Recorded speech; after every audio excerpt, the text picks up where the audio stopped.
Hello, everybody. Hi, Arlo. I'm going to put Arlo down. He's so confused. So, I wanted to do a live stream because I haven't done a live stream in a little bit, which is generally why I do live streams. I might wait for the minute. I'm going to wait a minute for the minute that people start to arrive to this live stream. So, yeah, so this is going to be just sort of I don't know, just sort of talking through some stuff. I've gotten to do a lot of really cool stuff recently in terms of trips that I've gotten to take, both like with my family, with Brennan, and just sort of just talking about all that. I try to do a live stream once every month or so. I want to try to stick to that because I do think that it's engaging and it helps me sort of talk about things that maybe I don't talk about in actual videos. It gives me a better platform to, I don't know, just to go through all of that stuff. So, hello everybody. If you're in the live stream, if you're watching this on the replay, hello. I hope this is going to be relevant for just anybody that watches this because, and I like to say this too, is that I like long form content and the ability to just reward people that just want to just watch videos, just let them sort of play while they're eating food or doing some sort of a task like dishes or laundry, because that is how I consume content personally. When it comes to content, I've been trying to put out videos, and specifically I've been trying to put out videos to where the video that I put out yesterday needed to come out yesterday. It was very, very pertinent that video came out when it was absolutely relevant and made the most sense to put out a video like that on the day that I put it out, which was April Fool's Day. If you have not watched that video, then if you watch it now, it might be a little bit weird. It might come across as a little bit like I'm a jerk, pretty much. So yesterday was April Fool's Day, and normally for April Fools, I do something like this, right? Like sit down in this room and I do some sort of like wacky announcement. I've done that the past like few years, where I pretended that my channel was going to be a Pokemon channel. I pretended to start a podcast about Happy Meals, and then last year was just like I'm starting a Patreon, and I had all of these fake ridiculous tiers that I was actually really proud of that one because that one I was able to use just everybody in my life with my family with Brennan, and sell that a little bit more. And then yesterday's April Fool's video, which came out late in the day because I have been trying to play catch up with a lot of the videos that I do. This is why I don't do like an upload schedule on this channel, because it can either be like no video for a week and then suddenly every video every single consecutive day I put out a video. So it's sort of a surprise. Maybe that's fun, maybe that's annoying. I wish that I could do an upload schedule and just make that a little bit easier of like a viewer experience for people that actually care about that. But I don't know, then inevitably it would be forced, or I would be off of the schedule due to like other obligations, because I do have a full-time job in addition to what I do with the YouTube stuff. And then the trips that I go on, it would be difficult to commit to that and follow through on that, which it shouldn't be, but I just knowingly know just the amount of time that I have it's challenging at this moment to promise that. So the April Fool's video, I want to start talking about that sort of immediately, like at the very beginning of this. I always like anticipate people that don't get the joke, or they don't understand what I'm going for in the video, or they don't know that it's April Fool's Day, or maybe due to time zones, they're confused in general. So just to put it out there, everything that I said for the most part in yesterday's video was a complete satire and just knowingly bad, right? It was sort of like putting myself and vloggers just sort of in this this insecure place of pointing out stuff that we do in this community that is maybe less than good, And what's funny is that video, it started in a different direction than it ended up going, where I've been wanting to make that video for a while, the video of what not to do at Magic Kingdom, like on an average theme park trip, but I wanted to do it in like a way that was like really confident, because that's how that started out. It wasn't even like an April Fool's concept. I wanted to I thought it would just be really funny one day to go to Magic Kingdom and be like, all right, I'm here bright and early in the morning, time to go ride Hall of Presidents, and then after that I'm going to have lunch at the best restaurant on property, which is Cosmic Ray's Starlight Cafe for a cheeseburger. Things that are like, to some people that may actually be how they enjoy their trip, and that's okay, and I'm not trying to knock that, but it's more the generally the not the scenario that a normal person, average guest would go to a theme park, to Magic Kingdom, to do that experience. So that was sort of like the conception of that idea, that I was like, oh, this is my chance. I'm actually going to go and follow through on this, but I'm going to do it very confidently about. Arlo's looking at the window right now, so he might start barking because this is when people start walking their dogs. Yeah, so I wanted to. My hair's getting so long. I wanted to go to Magic Kingdom to follow through on that idea because I thought it'd be really just different to have that confident experience walking around Magic Kingdom and just doing all the things that people just would be like. They would be like, you're not riding Peter Pan's Flight, you're not riding Seven Dwarfs Mine Train, you're not getting some obscure, delicious, worth your money food, you're not, just like, I don't know. And so that's how that concept started. And then it became this just this video of like, what do I do in between the objectives, right? Like, I know that I'm gonna go to Magic Kingdom and I'm gonna do Hall of Presidents first thing in the morning, and I know that I'm going to go to, It's a Small World that a lot of people have disdain for because it's sort of an annoying, boring ride to some people. Some people it is very nostalgic and enjoyable. I'm going to go have lunch at Cosmic Ray Starlight Cafe, but like, what do I do in between, like, all that stuff, right? And so then it sort of just became this like verbal commentary of like self-awareness of myself and other vloggers that have particular styles, maybe of what a YouTube vlogger can sort of transparently be like. And I do want to definitely say that I'm not trying to call out anybody in particular with that. There are a lot of vloggers that do this, that everybody kind of borrows and provides content to and from one another, I guess. So a lot of content might be sort of repetitive in that way, and what people do on YouTube that can be called out. And again, I do not want to disclaim that I'm better than these people or that I'm doing this better than other vloggers do. So I think that's what I want to say about that. There are things that I did leave out, and probably the biggest one ended up being the most ironic. So a lot of the video was about like sort of taking advantage of Disney as this piggyback of monetization and content creation, for vloggers to be able to, kind of just make money off of. You go to these places, to these theme parks, to film these attractions and intellectual properties and shows, and then you put it on the internet and then you monetize it. You're able to make money on that if YouTube does not copyright claim that, or the algorithm, or whatever checks that YouTube is able to do on your videos before they're published. If they don't receive a copyright claim, then you're able to monetize it. And that's how a lot of YouTubers, not even in the theme park community, just in general, like if you're filming something, if there's some sort of popular song that will be copyrighted, and in your video, it can get copyright claimed. That's just kind of how that is. And a lot of YouTubers tend to do their very best to dodge around that, to avoid the copyright claim. And what I did not reference in that vlog yesterday, and it's kind of eating me up a little bit because I actually continually complain about this, mostly to Brennan, but just it's something that I can say that annoys me, but I can't say that I don't do this or won't do this, in the sense of like, I know what this game is of YouTube, where you do have to navigate around copyrighted, protected content in order to make content. And that's why I have the most respect for YouTubers that are able to be completely original, whether it be like sketch, comedy, or musical endeavors. But when you're creating content, you do have to navigate around copyright claims. And the irony is that the video that I uploaded yesterday did get copyright claimed. It was the "It's a Small World" song.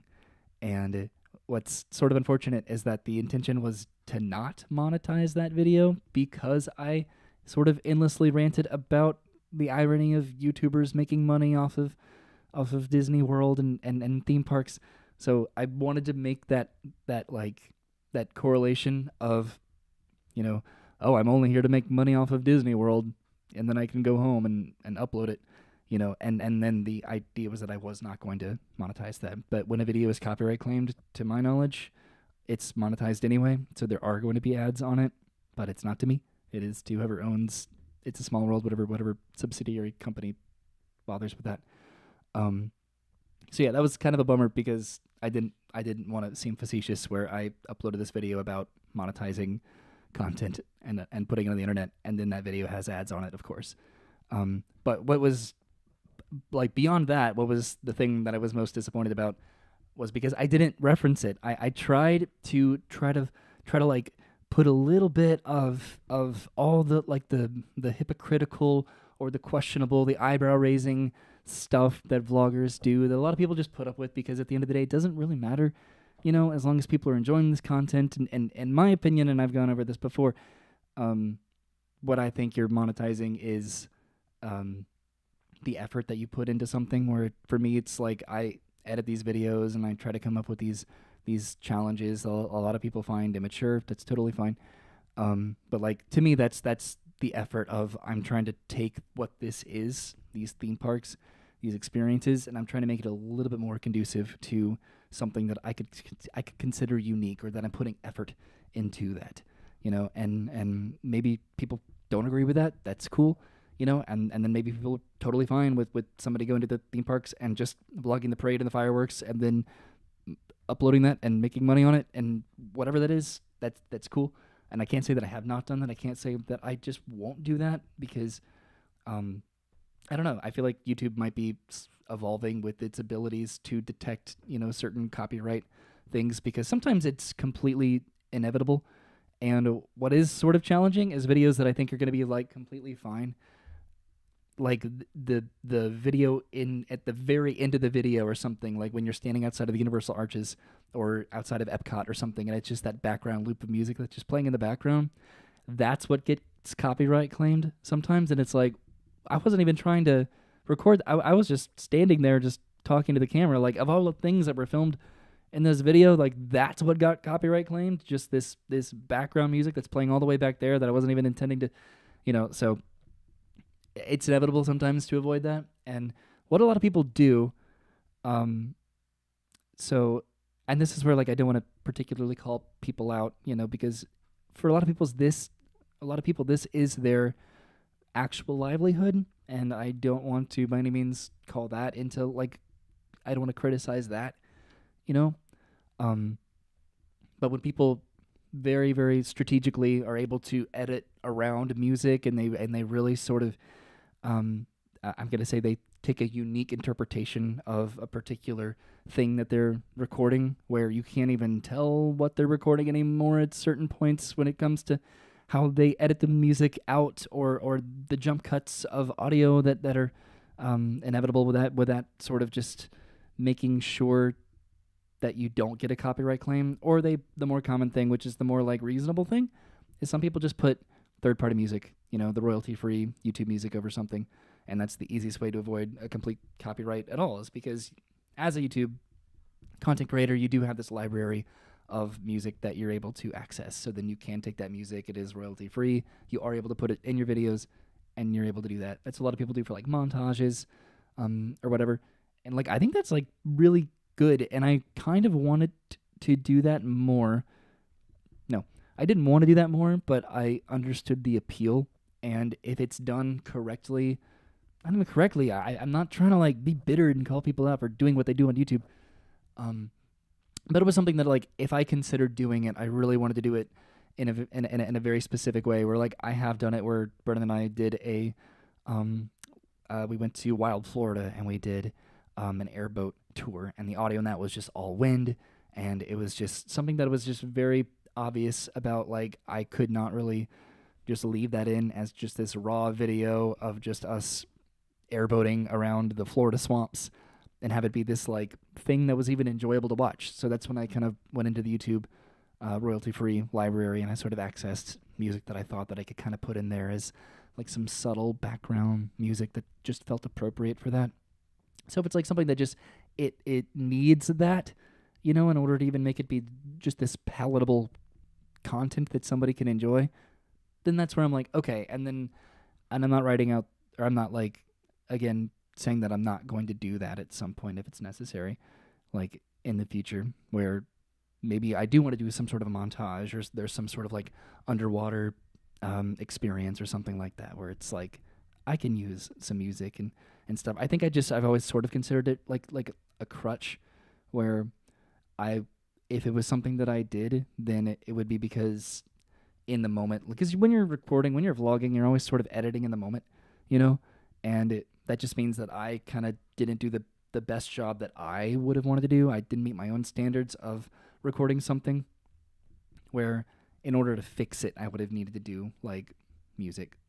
So I just think it's like an easy out, I guess, in a way, where if somebody uses like music on their videos and stuff, it's because, I don't know, it's just because it was the easier option to do that, as opposed to just finding out the creative avenue of like putting content in there, because you don't need to really cut up audio that much to avoid getting a copyright claim. I'm sort of talking too much about the YouTube stuff, and that's where, like, if a video does get a copyright strike, generally the amount that you're able to get away with that won't get copyright claimed, because I think they're just really trying to avoid people just using too much of an intellectual property. So whether it's like a few seconds here and there just to get the gist of what this video is, then that's where I try to go. But sometimes it's like it's unavoidable, and I would rather put the content that I'm trying to film, that I'm there to film, I would rather that be in the video than edit that out, in my opinion. Like if I'm going to see the Country Bear Jamboree, I kind of know that that's going to be copyright claimed, but I would rather have a video that has these like very, very digestible chunks of songs from the Country Bear Jamboree before it goes away forever, so that I can be proud of the video that I upload and be like, that was my final trip to see the Country Bear Jamboree, versus like just really chopping it up and moving audio around and not having it not even be the experience that I experienced. Same with fireworks and same with stage shows and stuff. Yes, the SeaWorld videos pretty much always get copyright claim because they are always blasting like the top 40s in the background. So that happens, and to me it's just like, when that happens, it's like, okay, that's a bummer, where it's like I don't like to think about the finances of what this is. I don't want to go down that road of being dependent on that, and that's the forefront of my brain when I'm doing something, about how much, like, what's going to be the repercussive benefits to me financially for doing a video. This video doesn't do as well as this type of video does, so I'm going to lead into this type of video, and I'm going to edit it like this, so that it's a dangerous I guess avenue to start considering your content. And for people that do this as their job, full disclaimer, absolutely, by all means, do what you do, because people enjoy it nonetheless. Some people don't enjoy a lot of things about YouTubers and bloggers, and but I think what's cool about YouTube is that people that like watch videos, they don't really think about this as much as I do, so it probably comes across as more bitter for me as somebody that's been doing this for a decade, 2 decades, and yeah. So I just think it's easier for me personally to kind of like probably complain about these things because I notice them more, but yeah. So I think maybe I didn't say exactly what I was trying to say there, because this was supposed to be just like a quick thing at the beginning of this, because I didn't want to drone on too long about it, but really I was just bummed that I didn't do that particular, like, I didn't make that comment in the video where like in the April Fool's video at some point, whether it was like writing It's a Small World or watching the parade or something, just talking into the mic and being like, now I have to talk really loud into the microphone so that the YouTube algorithm doesn't pick up copyrighted music and I'm not able to monetize this video, because that's the entire point of being here, is to make money off of Disney World. Like something like that self-awareness, where because people do that, where it's all about avoiding the copyright claim with whatever means possible, whether it's narration, whether it's editing, whether it's music. We all do it as YouTubers, and because it is kind of a frustration to like spend your entire day off at a theme park with this really fun idea, and then you spend hours editing it, and then you don't get to like reap the benefits of that effort because of like a 15-second audio clip of something playing on the speaker behind you, and so I can understand that avoidance, because that does kind of stink, where it's like, well, dang, I put in all this effort. And then the other side of the coin is, well, you're at a theme park and you're having fun, so shut up, and that's what I try to tell myself, where it's like, you are having fun in this entire experience of what this YouTube stuff is, right? Because it's cool just having an audience, and not a lot of people comment on the videos, but I think about the people that do watch them and enjoy them, and I still consistently meet people all the time that watch the videos, and it's like, that is such a cool reminder that people are following along with this. Whatever I'm doing here that I'm just having fun with, people are watching. And I really appreciate that. I enjoy that, and I don't say that often enough. And this is sort of my outlet to be able to just like word explode about vlogging sometimes. I'm trying to think if there were more like things in the video that I like that I wish that I like touched upon, but it's pretty impossible. Where, I mean, you could make something out of anything when it comes to just complaints about content creators and vloggers and theme parks and stuff. But there were definitely a couple things like after like editing that video that I was like, oh, I could have said this, I could have pointed this out, I could have been more obvious about walking around and looking at all the lines and being like, wow, look at this line, it's really long. Look at that line, it's really long. I'm not going to get in line. I'm just going to walk around and make observations about how long the lines are instead of actually riding the rides. Because that's something that I do all the time, and it is something that I'm aware of. And when I get reminded of that, where I'm like, you're like just walking around and just talking about how long the lines are and not even riding the rides. What are you doing here, dude? So that's why it's like beneficial to just be self-aware when it comes to being a vlogger and stuff.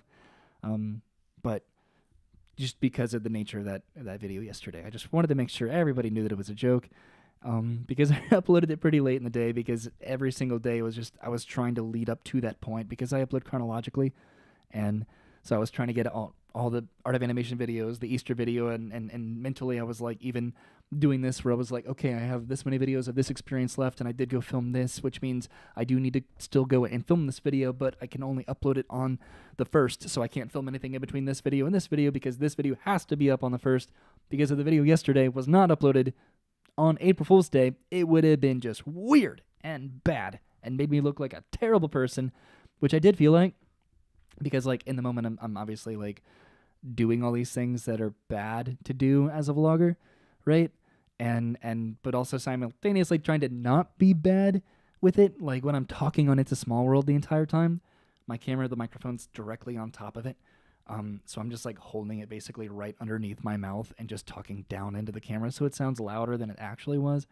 That's at least my excuse with that. Like, I was trying to be... The joke was that I was being disruptive by trying to talk over all the music and the show scenes and stuff, but then I was trying to actually not, And then when I was like walking past Splash Mountain, Tiana's Bayou Adventure, the joke of that being just like, Tiana's Bayou Adventure, I prefer Splash Mountain. Oh, look at those trees, they look so fake, and I was just being obnoxious. And all the while being like very self-aware, being like, oh my God, if somebody overhears me right now, they probably think that I'm being sincere and think that I'm a horrible person, especially just like, I mean, when it's all edited together, it's moving pretty quickly. But for somebody just walking by me, just pointing a camera at Splash Mountain and just like complaining about it, it was cringy. And then being pathetically sad, putting my camera on the trash can and crouching down behind it and like eating my pretzel and my Mickey Premium bar at 9 o'clock in the morning or whenever it was, and people probably looking over at me being like, what is this dude's issue? Like, what's his problem? Like, what's happening?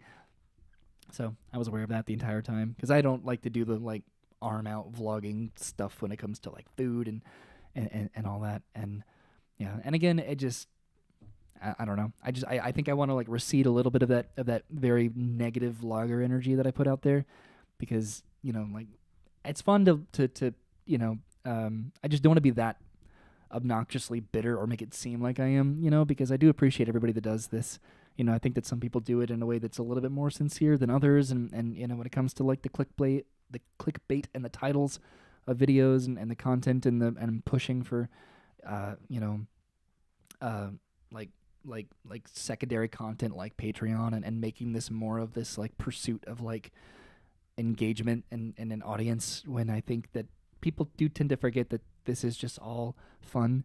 We're all just having fun at theme parks, and I think people are getting a little bit more desperate with how they're like kind of grasping at trying to like get this audience and trying to retain it. When I think it's just a really fortunate opportunity to be able to go to these places and have fun there. But yeah, so very very long tangent there about just like, I don't know. I don't want to get on any other vloggers' crap list. Basically, like I was just trying to just have fun, just point fun, both at myself and some other people too, for just things that everybody does, you know. And yeah. So if you watch that video, if you know that it was completely just satire and just a fun joke, just trying to have fun about like, that aspect of what vlogging is, and I cannot say that I'm perfect and that I don't do these in some form. Of just being a vlogger and everything, but yeah, at least I had fun doing it and editing it all together. I thought it was just like, and just watching it was just very kind of like, I got more and more cringed at myself because I'm like, oh my god, this is terrible, I don't like this. But then I was also at the same time just bummed because I was like, no, I left this out and I left this out and I left this out. And if there was any opportunity to just call people out, or call myself out, or just be bitter about all these different aspects of vlogging theme parks, this was my chance to do it. So I won't have this chance again. So this is like my follow-up, I guess, to that video, to talk about it a little bit. I have been sort of trying to read the comments, but I've been trying to just mentally stay on track with just like going through all of that, because ever since I uploaded it, I was like bothered by like both what I didn't say and then also what I did say. If that makes sense. Oiby is it's a portmanteau, I think is what it's called, of my name. My name is Roy Hornsby, so it's just the OYBY kind of together. I got a super chat. Thank you so much. Is it Preston's Blegs?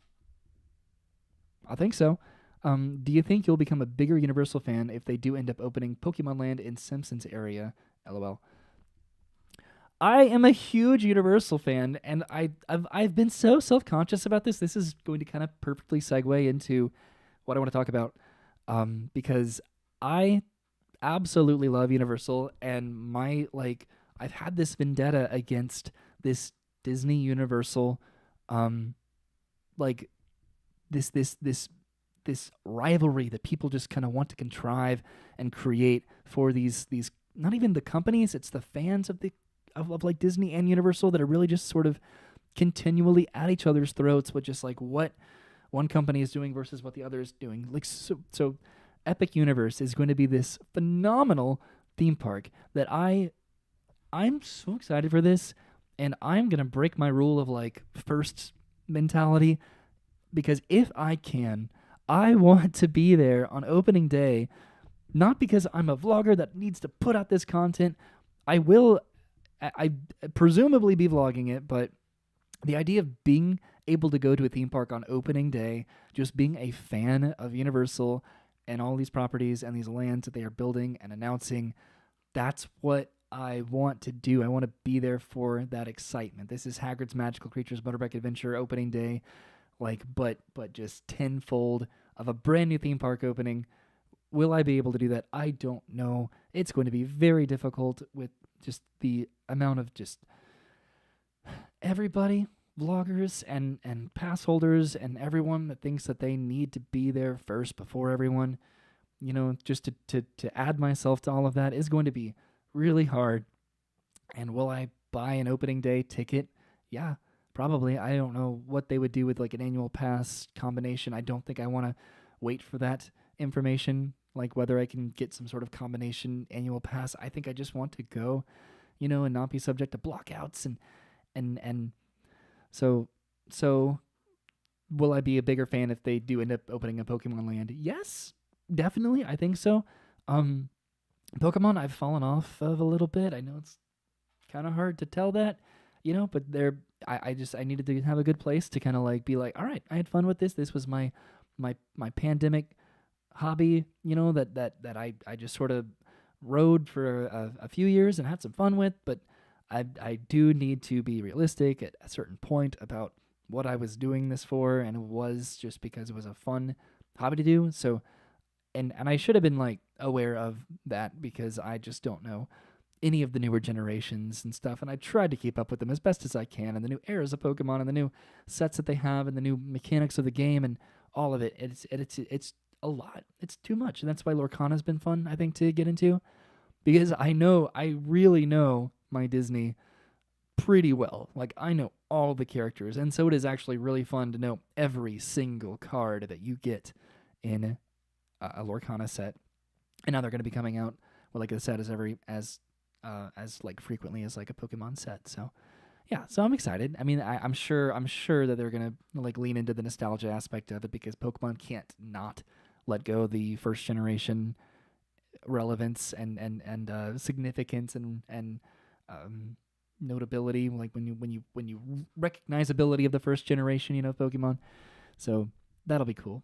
I hope they do a really good job with that, though. I hope they do not use that Simpsons building or that ride to do another like rendition of that. I think that building is pretty done, right? In terms of like the technical aspects of being able to do something there. I think they have a pretty good amount of space back there too, because they have this like, oh my God, Arlo, whoa, that scared me, puppy. Someone's walking their dog, so you're gonna hear that probably in there. That startled me. um, yeah. So we'll see if they replace it with Pokemon. That'll be great. I hope that more people are fans of that though. Than Simpsons. Simpsons seems to have like a pretty reasonable like adult, like attractive nature to it, right? So if it's just a Pokemon land, I don't know. Um, but to kind of go back to what I was talking about just a second ago, if you're cool with me just blabbing about this sort of stuff, if you're watching on the replay, if you're listening, thanks for just enjoying me ramble about everything. I will get into like stuff that I've actually prepared over here, which is what I was holding in the thumbnail of this. Um, yeah, brands are going off in nostalgia definitely right now. So I think, oh God, yeah, everybody's sort of like leaning into that. Is that really loud? I'm so sorry. Everyone's leading into that like. One second.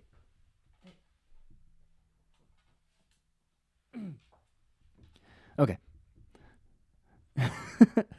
Are you joking me, Arlo?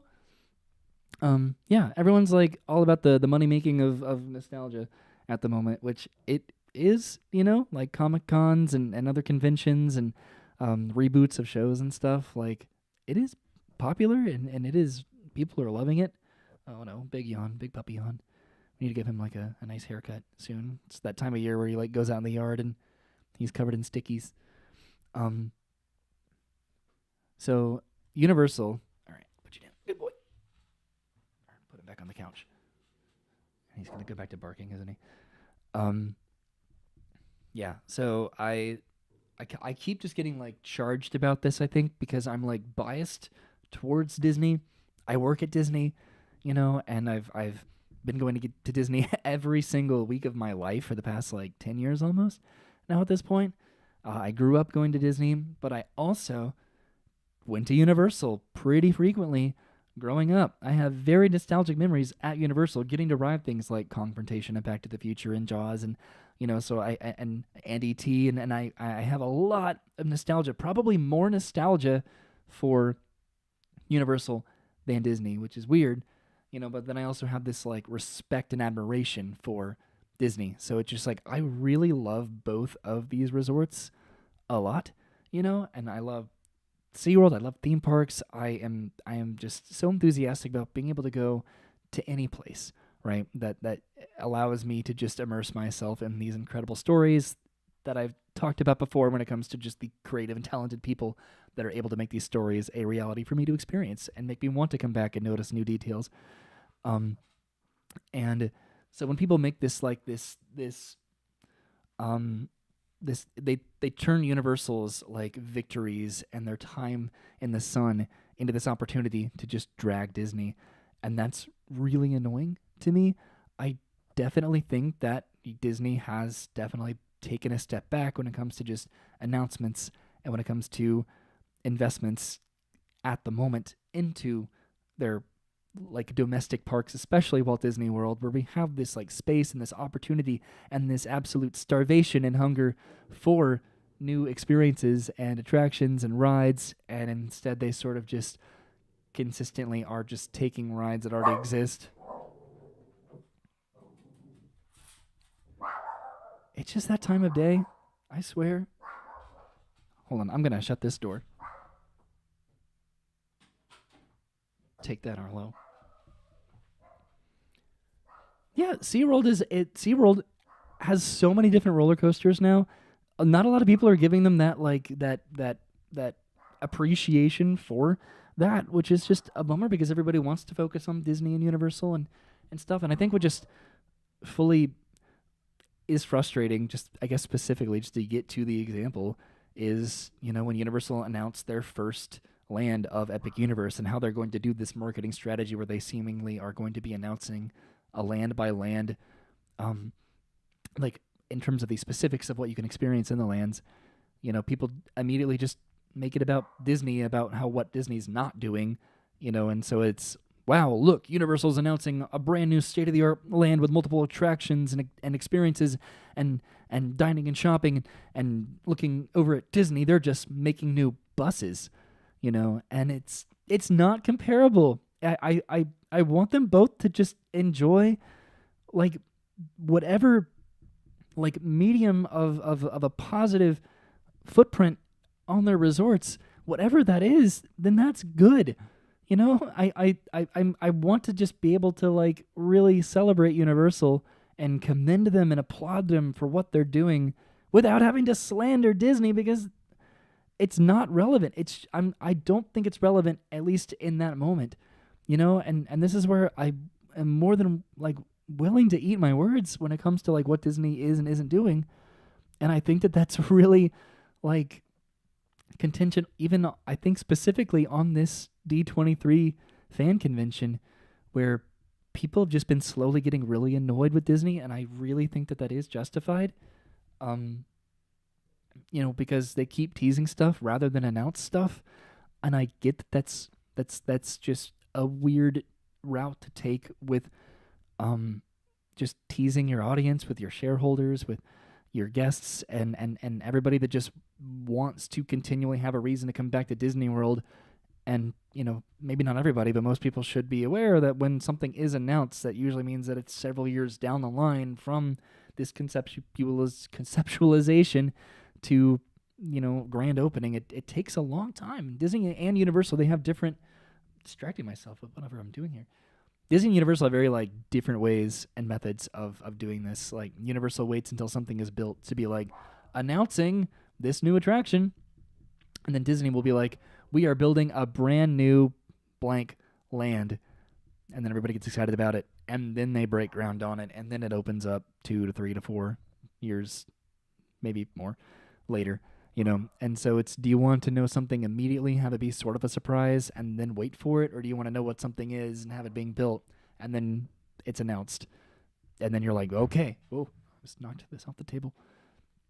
I don't know how they each do that differently. I think it's just like, it's totally reasonable however they want to do that and excite their audience, and and I'm sure that it is impacted by being public companies and just like the stock of it, and shareholders and all sorts of other higher management positions that they need to, you know what I mean? So there's those aspects of it where I think that's relevant in the conversation as well. But it's so interesting how I'm able to just talk so long about, and this is why this is like a practice like podcast forum for me, because there are times where I'm like, how can I like talk for an hour about something, and then here I do it. I've said very little this entire time, and yet I've said so much, and that should be on a shirt, right? And that should be like an OIB shirt, I think. But I think by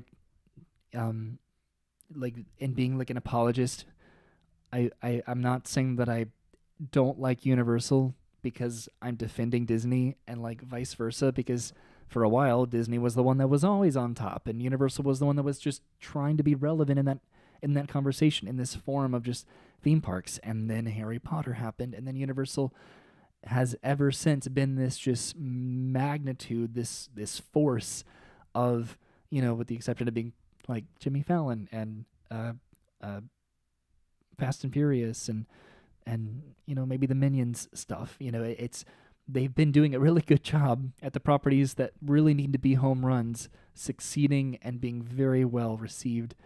And Disney's aware of that. I'm sure that they are. But then there's those like factors that we don't know about how, but the revenues that Disney does make based on the properties that they currently have right now, where there might not be that like there's definitely like a demand for it, but the necessity to supply it is not necessarily there, because hey, they're getting a lot of people in the gates, and they don't really need to bring anything else new to the parks to bring people into the gates. They always want to have crowds and stuff, but when you can't even get a reservation to get into the parks a lot of the times, then why bother? You know, and then there's that argument of like building an attraction can increase the capacity, and then therefore you can have more people in the parks and stuff. But I don't know.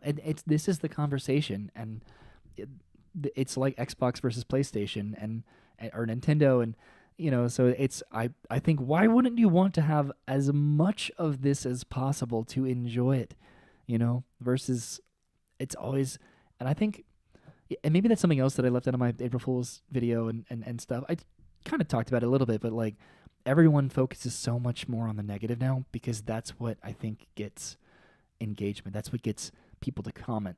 That's what sort of excites people, because it is, I think, like the heyday of like YouTube vloggers of like 2017, 2018, of it was just nice to watch somebody go to a theme park and have fun, because it was for people that were either planning a trip or had just come back from a trip, something that was relevant to them to be excited about, or to just stay in the loop of about this place that they cared about.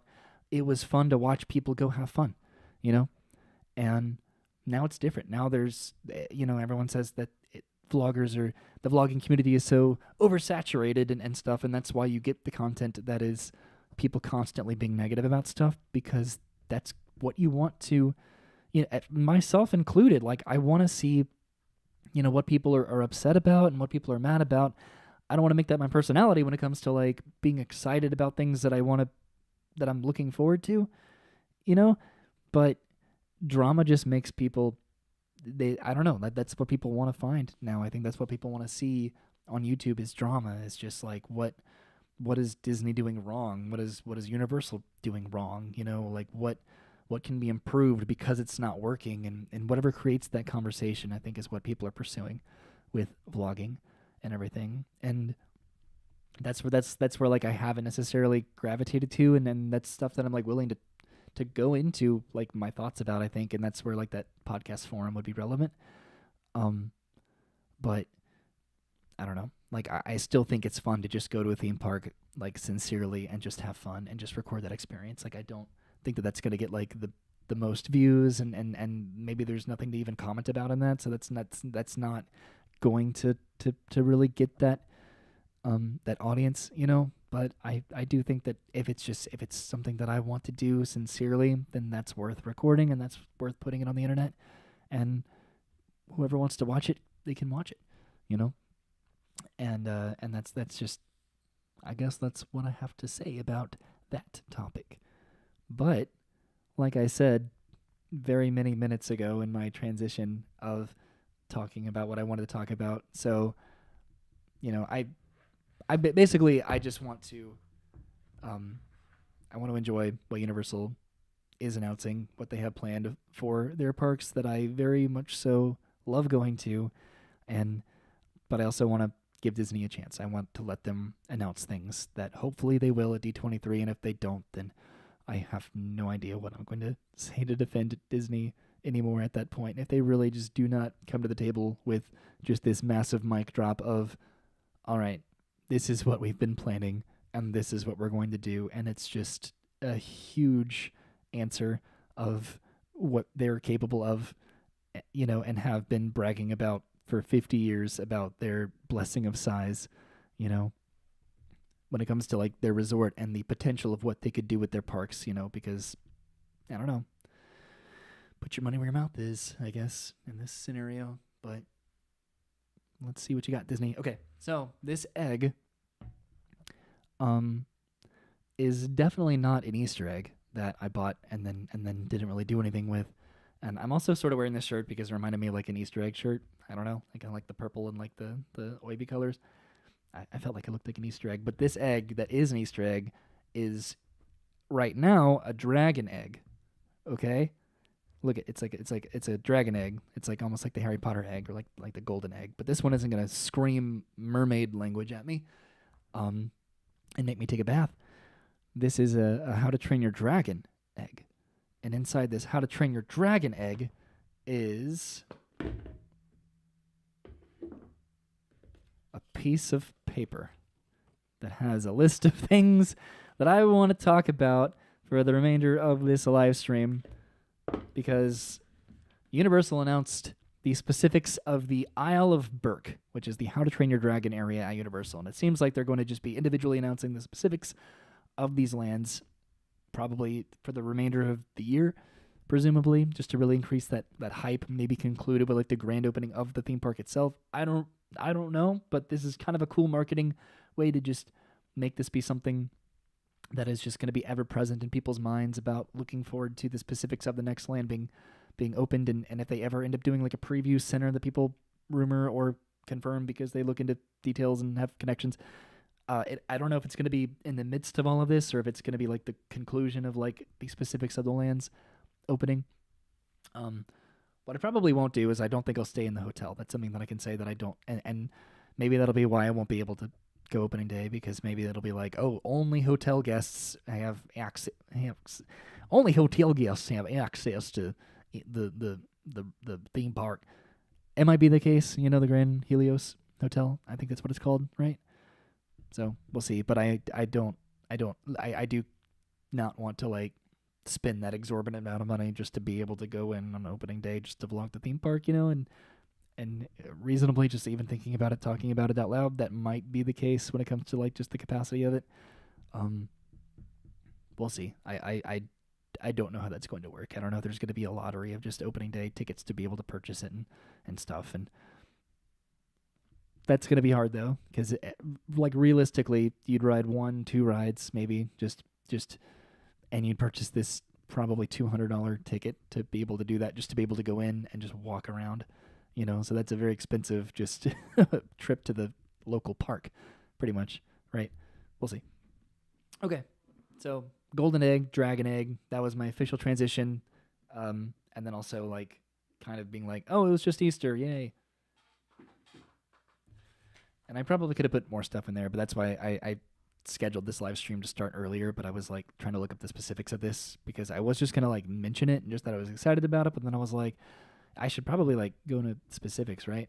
So I do have some pictures here. You ready for this? So this is the Isle of Berk. Yay! Isn't that really cool? I haven't like zoomed in to the like specifics about this yet.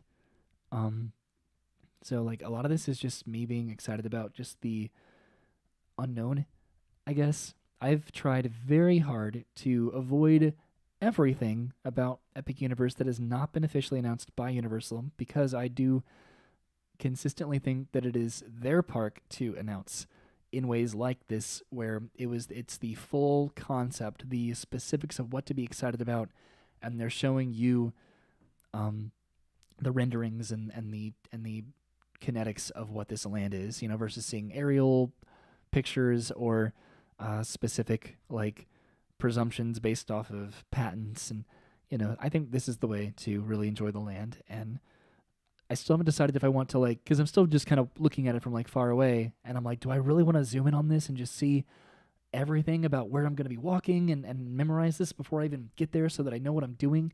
Or do I want to be able to walk into this theme park and just be completely oblivious to all of it, and the former is more likely, where I am going to be looking at all of this stuff, and the more that comes out about this, when they open a preview center about this place, it's going to be very difficult to avoid all the spoilers, and so I will know this park by the time that it opens, but I'm hoping that I can still have this like twinkle of just like surprise.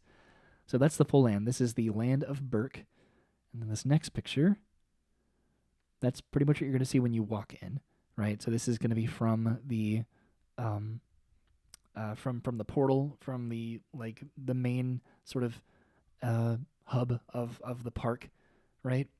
And you're going to walk in through the portal into the Isle of Berk, Celestial Park, right? And then this is what you're going to see. So that's pretty cool. So they have the water there. You can see like the coaster. You can see some of the attractions. You can see. I'm pretty sure that's Mead Hall in the background, right? Like that's going to be like the main sit-down dining hall. And then this picture, so you can see in the background back there, that is the portal, right? So you'd walk in from that portal in the background. You can see some of the park in the background. And then this is like just off to the side a little bit. There's this really cool fountain. And then I think to the left of this fountain would be like the entrance into the mead hall, potentially. I think this is something, again, that I'm sort of like looking at right now and just trying to figure out what everything is going to be, and just being overwhelmed at just how beautiful this land is. Some people are disappointed about this land because this is obviously like the kids' land.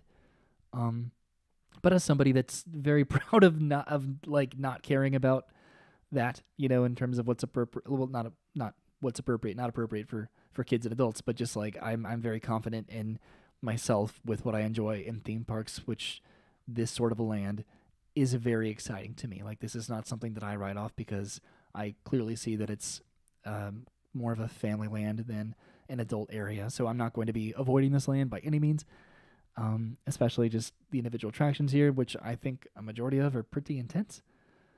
So this next picture, I don't know exactly where this is. You can see like the gliders right in the background, the Hiccup's wing gliders.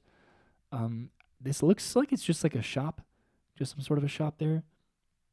Like some of these I didn't like look into like full details of the particulars of like a lot of the concept that they released. So things like this will be actually like a fun surprise where, I could, wonder if this will be a shop or some sort of like a quick service or something else.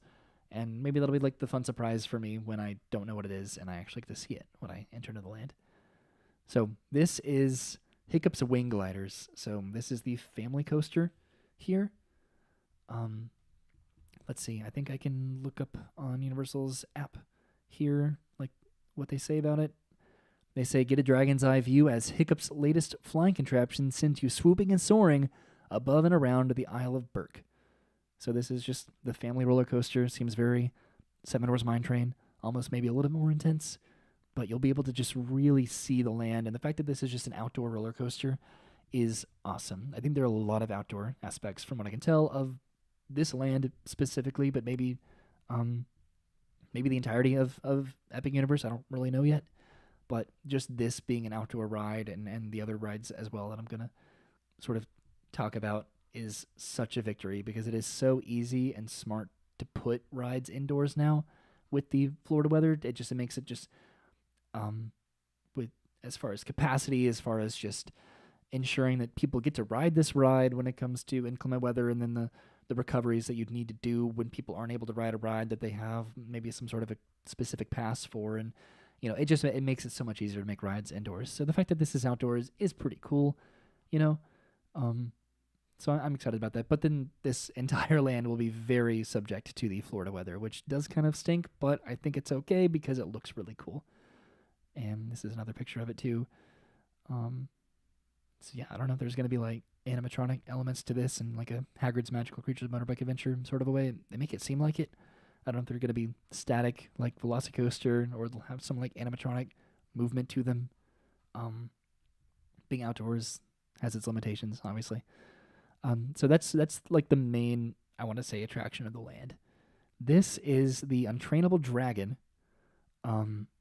So the arrival of a new dragon in Berk presents a challenge to Hiccup, Gobber, and Astrid in this spectacular live show. So this is an attraction that actually does exist in another Universal park, and people have been posting clips and videos about this, and just this moment in particular where Hiccup flies on Toothless over the crowd. That is something that's going to be really incredible to see. This will be a very well done. I could just, if they just even do what they've done in the other show, this will be a phenomenal addition in terms of like live entertainment to Universal in general, to Epic Universe, to this land. It looks like the capacity of the show is going to be phenomenal. So I don't know. There's going to be so much to do in this land just for everybody of all ages. So next up is another ride. This is what is this? The Dragon Racers Rally, I think. So these like spinning dragon. So Brennan and I rode something like this, I think at IAPA, where you're able to control your specific dragon, and you're able to make it spin as the vehicle, like as the ride itself is also spinning or doing some other form of movement. So you're sort of in control about how much you do or don't spin. You can make it more or less thrilling. I think that's really neat. The description says, hold on tight and practice aerobatic maneuvers on a Viking-made dragon riding trainer in hopes of becoming a champion dragon racer. I think I read that right. So yeah, you're going to be able to control your dragon there, which is pretty cool. This is one that I think a lot of people were like posting all over social media when it was testing. This was like one of the first visible testing rides that, again, I really tried to avoid, but I couldn't help seeing some of it just scrolling through Twitter. So now that I actually get to see what this is and I can really like take a look at it, this is pretty cool. This is another view of it. I think this is like obviously the entrance, and you can sort of see how it looks like the like each arm of the ride is sort of spinning, as then you're able to spin your own dragon. So that'll be cool. I wouldn't say that I'm like really excited about this one, but I could be like if I don't ride this opening day, I will be okay. I think definitely. Like I don't need to ride this one immediately, and if I ever do at some point, then I will be like excited to do it. This one seems like it might be inducing of a little bit of motion sickness if this is not something that you're used to, or depending on the time of day that you ride it, or how full your stomach is or is not. So that'll be something that'll be kind of conducive to being cautious, I think. So next is another ride, and this one is called Fire Drill. Rough Nut and Tough Nut have created a watery boat battle where teams of Vikings compete to outscore and outsoak each other. So there's a ride at Legoland that is pretty much this in the Lego movie area, where you're just riding this like little boat, and I think you're just like shooting targets off to the side of you, and you'll probably get pretty soaked doing this. This is another one of those rides that I'm not like, I don't need to do that. I don't need to, like, the fact that it's just outdoors is exciting. Just the kinetics of what these rides are going to do to the overall experience, just walking around this land, I think I'm the most excited about. And just really benefits just being in a theme park, is just being able to look at this ride and watching other people ride this, but I don't need to do this opening day. Definitely. I think of the major rides here, I think Hiccup's coaster would be the definite necessity to ride that. And then the other two would be more reasonable to come back maybe at some point, because they seem to be, at least this one definitely is more for kids. This is another rendering of the attraction and what it's going to look like. You can sort of see people like back on the bridge back there, so it'll be pretty easy to see what this ride is without riding it, and then just, I don't know, seeing if it was worth the time to wait in line for.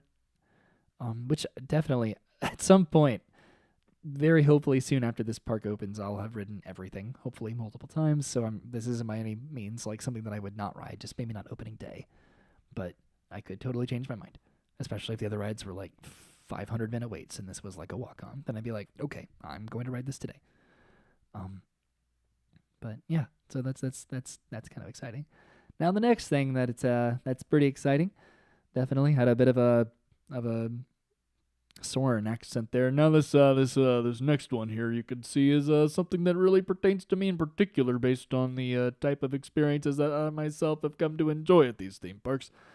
That was terrible. Let's see. So this is called the Viking Training Camp. Young Vikings will discover all types of dragons as they climb, slide, and explore in this sprawling, interactive adventure play camp. So I love play areas. I, in particular, love play areas that are just more about exploratory experiences, like Camp Jurassic, in particular. Just something that it's not necessarily uh, kind of contingent on being a child to enjoy, but something that an adult can actually walk around and appreciate. From what I can tell of just this concept art, it does seem pretty minimalistic of just what the experiences are going to be.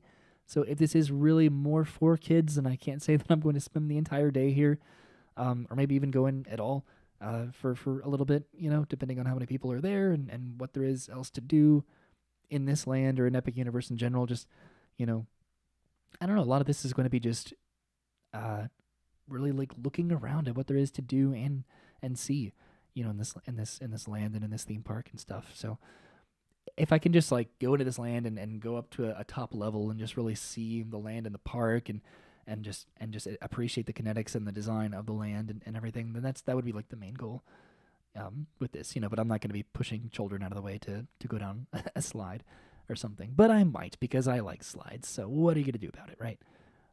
Yeah, but we'll see. So that's really cool. So this next one is the Mead Hall.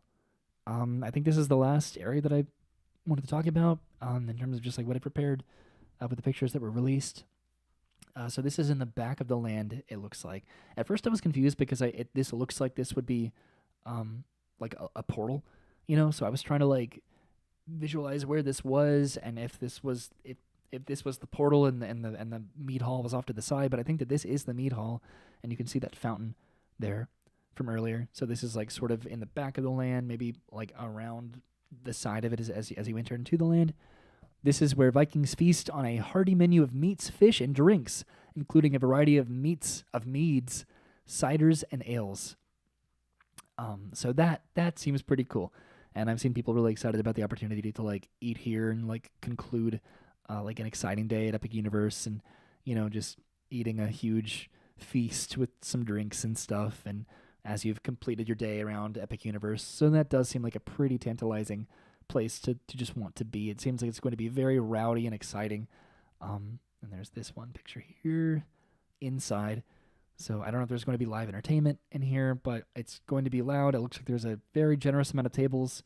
So it might be like a quick service. I don't know. But it could work in the way that a lot of Universal restaurants work, where you sit down at a table and you put in your order and the food is brought to your table, but it's not like a full service restaurant. It is still like a quick service, unless it is a full service, in which case this will be a very difficult, place to get a reservation for or to join a walk-up list. I guess there's one more thing that I forgot here, which is this. This is the Hiccup and Toothless meet and greet that is apparently going to be happening in the land, which is going to be really cool, and a lot of people are going to be very excited to meet definitely Toothless. So that line will be excruciatingly long. I don't know if it's just going to be those characters, or if you're going to be able to meet some other characters. There's also going to be some some dragons that are going to be flying over the land. So I don't know if that or how that's going to work. If that's going to go in the same realm of just like, I don't know how Disney said that they were going to have like spaceships flying over Galaxy's Edge, and then that didn't really end up happening. So I don't know if it's going to be like a drone thing of dragons flying over, or if that's going to be incorporated into some type of a show. We'll never know. Well, no, we will know. And then we'll know. So yeah, never mind. So yeah, that'll be a fun little meet and greet there. And then this is the land again. Here, just the entirety of what I just talked about. The Isle of Berk at Universal Epic Universe, opening up at some point in 2025. So that's pretty cool. Like now having like actually really looked in detail at all the pictures, and then just seeing the rest of the land and just where it all is, the different attractions and the play area and the like the dining areas and all that. That's exciting. And then off to the side, I think that's the show in the very back, right? So from what I can tell, you walk in, and the very tall rock formation that is Mead Hall. So that's the main dining location. And then off to the side, I think that's the play area there, the Viking training camp. And then sort of in the back is going to be Hiccup's wing gliders, from what I can tell. And then also, I'm trying to find out where the the Racers Rally is somewhere back over there. And then off to the right over there is Fire Drill. And then the Untrainable Dragon seems to be in the back there. And then probably some other like quick service areas and shops and various snack and dining and drink kiosks, I'm sure, and the meet and greet, who knows where that is in the land. So this is going to be really cool, and I'm interested to see just like the functionality of like the land with, is the portal going to be the only entrance and exit into and out of these lands? And I think that that's been confirmed as being the case, as the main portal is how you get into and out of these lands. You're not going to be walking from, the How to Train Your Dragon area and then past a shrub and then suddenly you're going to be in Nintendo land. But also, I don't know how that's going to work in terms of just like the ability to be able to walk around this theme park, and if they can really pull that off with just one entrance and exit out of the land. But we'll definitely see, right? So that is, that's it. That's all that I wanted to talk about with Isle of Berk. And now it's me again, and it's getting kind of dark outside, and I've been talking for like sort of a while here, like over an hour. But I don't know. I'm so excited about this land. I for a lot of people this was like a sleeper, like sort of a hit, or they're anticipating it being like a surprising land that's just going to actually really take everybody's breath away in terms of what they expected this land to be. Like, I was the most unenthusiastic about this land, I think. And it's really going to be really cool. And I didn't really think that I was going to really want to walk around and explore this land specifically more so than Harry Potter and Nintendo and Dark Universe. And so, when I saw the specifics of this, like most people, I was very overwhelmed and very interested to see just, I don't know what there is to look forward to. And now, if this is what they're starting with the announcement of just Epic Universe, then I'm like overly enthusiastic about everything else. And I think I probably, Nintendo, I know what we're going to be getting with that. The specifics of what we're getting in addition to what we already know being in Hollywood is, it seems like it's going to be exciting just from what I can tell. Because again, it's impossible to just avoid all the spoilers about these lands. I'm the most interested. I don't know what I'm the most interested in. I think I'm not looking forward the most to Dark Universe because I'm kind of like whatever about it, but I'm also very open to being like this, surprised and positively overwhelmed about what this land will be versus like what I was. Maybe I was looking the least forward to Dark Universe over How to Train Your Dragon because maybe just the excitement of How to Train Your Dragon, just that universe seemed more appealing than Dark Universe. But I don't know. We'll definitely see once they announce the future lands. And then the Wizarding World. I think that one I wanted to be the most excited about. But then I don't really know. I don't know what they're doing. So that one could be that one will definitely be validating whether it's something that I should have been excited about or am going to be underwhelmed by or just whelmed maybe in general. I don't know. I think maybe Nintendo could have been the most, because knowing that we were going to get the much bigger land compared to the other lands in the world, that was just sort of tantalizing enough to be like, okay, I really want to see what they can do with Universal and just with Nintendo. And then Celestial Park, right? That's also technically a land too. That is just going to be really pleasant to be able to really experience and stuff. So I'm glad. I'm enthusiastic about Universal and just what they are announcing, and the way that they're doing it is pretty fun too, versus just making it be this just one big announcement that's incredibly overwhelming.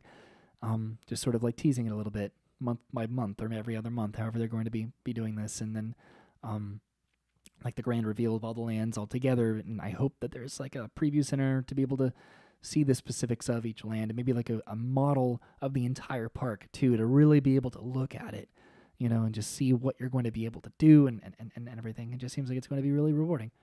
I think I'm going to go ahead and in this live stream, I think it feels like I've talked longer than I have, which is usually the opposite. Usually I'm at a point where I'm like, I haven't even said anything and it's been 2.5 hours.